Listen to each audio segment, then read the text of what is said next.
para natin dito. Ay alas 12 na ng gabi.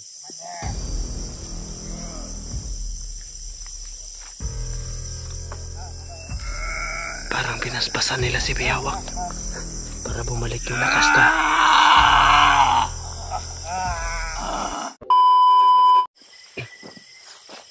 Isang mapagpalang gabi po sa ating lahat, tol.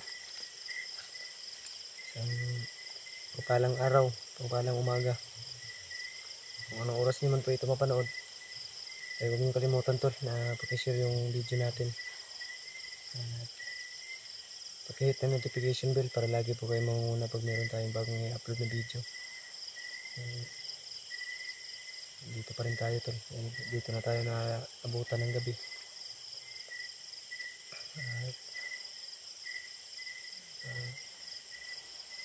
Medyo tahimik po yung gabi. At actually, tol, ako lang po ay mag-isa. Dahil si Justin, siya po yung nagpresenta na maghanap ng tindahan o pwede naming mabilhan ng mga food supplies namin. Dahil inabutan na talaga ng ano, tol, no? Walang wala na talaga. Bus na po talaga yung supply namin. At nag-set na kami ng area kung saan kami magkita-kita bukas ng umaga. O keep in touch naman kami, tol. Cellphone, nag-chat kami. Salamat nga ako kanina dahil may signal siya. At may signal ako. Si Justin. Tayo lang po yung nandito ngayon. Dahil yung mga pagkain natin gaya ng bigas at ibang mga ready to eat na pagkain ay ubos na po. Naubusan po kami ng stock na pagkain. At gawa ng ilang araw na kami sa bundok, tol. Almost 2 months na at dalawang ano na ata, dalawang 2 weeks na ata almost nandito kami sa bundok. O ngayon ay pansamantalang move ako doon, tol, sa pinag-usapan namin, o forward ako doon para kinaumagahan o di kaya tanghali ay doon ko na lang hihintayan si Justin. Sana lang ay wala rin mangyari sa kanyang masama. Dahil kung kami dalawa yung ano, tol, yung magsama at pupunta doon, matatagalan po. Kasi ang rason kung bakit si Justin yung nagpresenta, dahil may nasundan po akong grupo na bandidong grupo at hindi ko sila winala sa ating paningin. At siguro ngayon dyan sa unahan, medyo mahina lang po yung boses natin. Hinaan lang po natin yung boses natin kasi para hindi tayo mabulabog, walang makarinig sa atin. Kanina may isundan akong nagpapatrolya, mga 4 o 3 sila katao, 3 kalaban. At hindi ko sinundan, tol, dahil may nasagap tayong mga impormasyon. Hindi ko sila nilubayan dahil may nasagap tayong impormasyon sa kanila na mahalaga tungkol sa bata. Dahil bukas daw o sa makalawa ay makakarating na dito si Kyung o sa dito na bundok na ito. Kaya yun po yung dapat kong pukusan, kasi para hindi tayo hindi mawala natin sa paningin sila. So natin sila, tiktikan natin sila at sundan.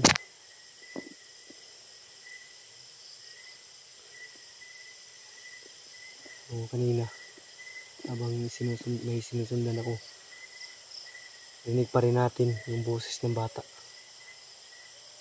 O,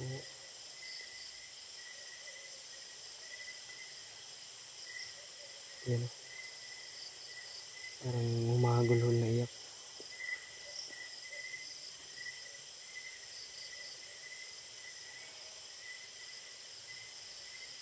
Kung naririnig niyo yung mga boses,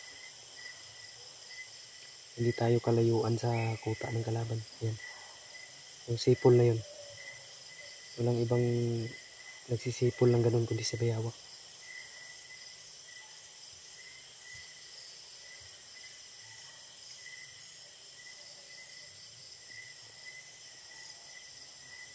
Kung kailanganin lang na hindi tayo matulog ngayong gabi tol, gagawin ko ngayon para mapadali yung misyon natin, para makapagpahinga na tayo sa baba. Titiisin ko yung gutom, pagod, puyat para mabigyang justisya na po ito yung mga nangyayari, dahil pati pamilya ko ay nadadamay na po dito. Kami yung target nila ngayon tol. Hindi na namin titigilan hanggat nasa ganung kalagayan po si Kyung. Ay mahirap, halong mahihirapan yung palala yung sitwasyon. Nakita natin sa mga ibang kasamahan natin,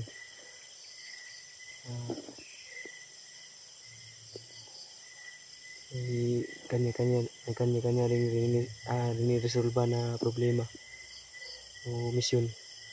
Intindihan na po natin sila. Ang hinihiling ko lang po talaga sa inyo tol, yan yung bawat isang taimtim na dasal sa aming magkapatid, lalo sa akin ngayon at kay Justin, dahil siya po yung volunteer para makakuha ng pagkain o food supply namin. So, pagdasal niyo pa rin po tol, yung kapatid ko, sana ay walang mangyari sa kanyang masama, lalo na po ako sa gabing ito. Sana ay kasama ko po kayong lahat. Hindi po ako matatakot dahil nandyan po kayo. At ang Diyos na sa taas, lalo na.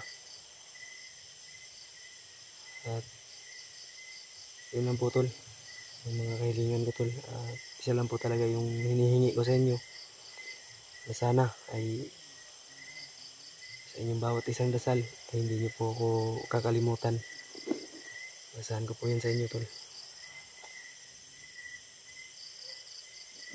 Pansin natin, ibang tahimik ng paligid. So, hindi tayo kalayuan sa kuta ng kalaban tol. So, sa mismong pinaglunggaan natin o nila, talagang masusi nating pinagmasid o nagmasid-masid ako. At nagano ko ng impormasyon, nagmusisa ako maghanap ng impormasyon para may mga idea tayo o kami, dahil impormasyon po yung kinakailangan talaga natin dito o namin. At hindi puro ano ko, puro patayan yung solusyon dito para mapadali yung misyon na ito, hindi impormasyon. Dahil sa impormasyon, doon po tayo makakakuha ng sapat na lakas at sapat na tiyempo at mapaghandaan natin kung ano man yung kailangang gawin.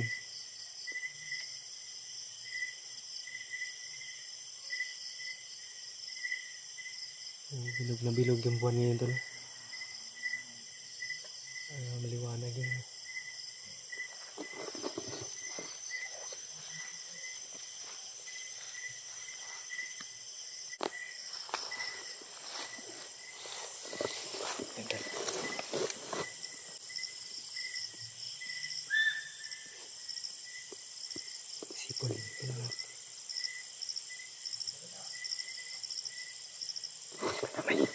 May mga kalaban tol. Tayin natin yung ilaw natin.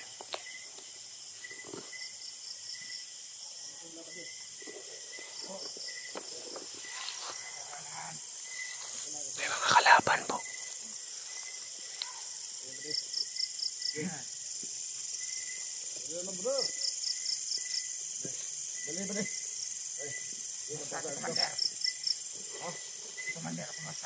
Ito yung nasundan natin kanina tol.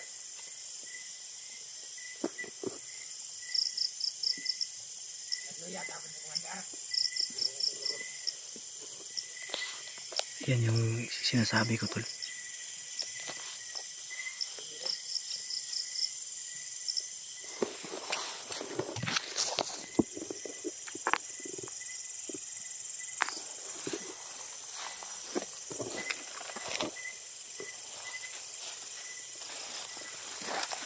Yung mga dumaan po na kalaban. Kaya pansamantalang pinatay muna natin yung camera natin. Kasi nag-automatic play yung ano ko tol, yung ilaw ko. Baka mapansin tayo pag ano, may nag-iilaw dun sa unahan. Yan yung mga nasundan ko kanina tol. Pinatay ko muna pansamantala yung video ko kasi yung cellphone ko po nagluloko dahil gawa ng naiipit ko pag matulog. Nag-automatic play na po sa ano video pag kahit hindi ko pinipindot yung cellphone ko to. Automatic na nag-iilaw yung camera ko. Mahirap na baka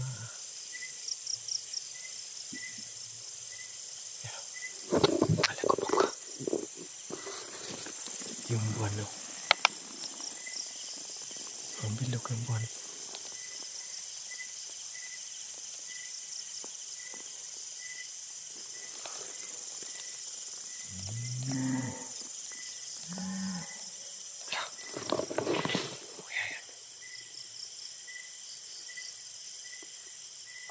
Daming insekto.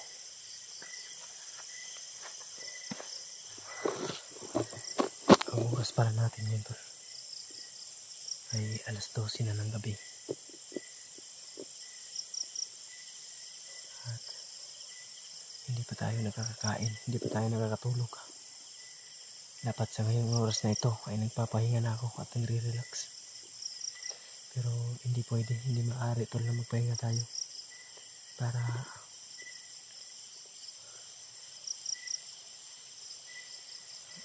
kung kinakailangan yung gabi natin ikilusan o iisa-isahin yung mga tauhan ni Bayawak, gagawin natin tol. At samahan nyo lang ako tol dahil kayo yung magiging nakampi ko dito ngayon dahil ako lang mag-isa. O kung ano po yung mangyari ngayon, sana ay hindi tayo pababayaan ng Diyos na nasa taas. Ngayon yung balahibo ko tol, may narinig yung parang boses ng demonyo.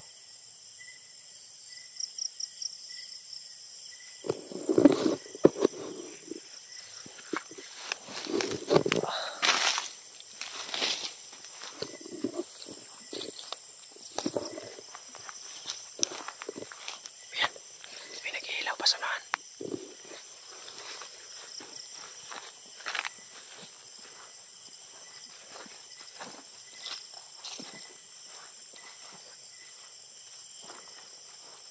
Ayan o, makikita natin tol, may nag-iilaw pa sa unahan.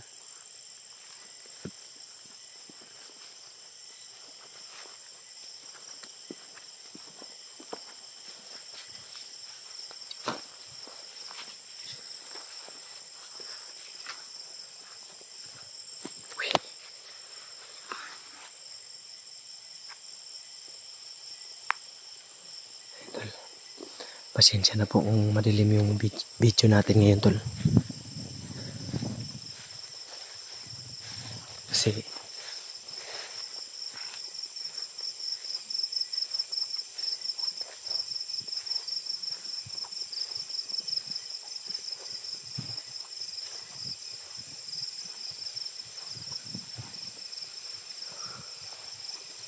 mandamay.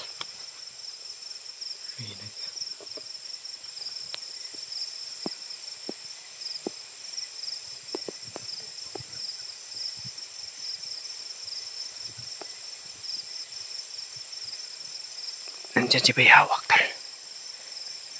Nandiyan si Bayawak. Mandamay. Jesus name.